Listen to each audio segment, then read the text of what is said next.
Mal-40 ħaddiem li jagħtu s-servizz tagħhom fl istituzzjoni nazzjonali l-Parlament se jibdew igawdu minn titjib fil-kondizzjonijiet tax-xogħol tagħhom wara li ġie ffirmat it-tieni ftehim kollettiv tagħhom li se jkopri sal-2030. L-Ispeaker tal-Kamra tad-Deputati Anġlu Farrugia spjega kif dan il-ftehim kollettiv għall-impjegati tas-servizz parlamentari jkompli jibni fuq l-ewwel wieħed li diġà kien b'saħħtu kien konkluż fl-2022 u rringrazzja lis-Segretarju tat-Taqsima Gvern u entitajiet pubbliċi tal-General Workers Union Kendrick Bondin u l-iskrivana tal-Kamra Lenore Xerri li mexxew in-negozjati biex dan it-tieni ftehim ikun jista' jiġi konkluż flimkien mar-rappreżentanti tal-ħaddiema Claudine Parnis u Stephen Grech.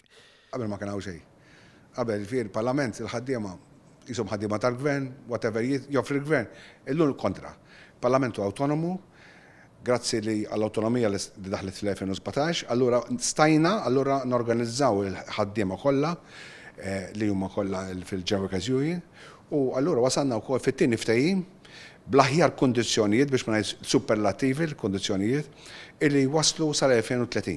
Mela ħaddiema tal-Gvern, ħaddiema tal-Parlament taħt il-Parliament Services Act għandhom sal-2030 dawn il-kondizzjonijiet mill-aqwa. Min-naħa tiegħu Bondin irringrazzja l-kooperazzjoni sħiħa miż-żewġ naħat u tenna li dan il-ftehim hu fost l-aqwa li jeżistu fis-settur pubbliku u b'dan ir-rikonoxximent tax-xogħol importanti u sensittiv li jsir minn din l-istituzzjoni. Ninsab sodisfatt ħafna, speċjalment minħabba l-feedback li kellna mant il-membri tagħna, minħabba li saħħaħna tassew il-di l-entità.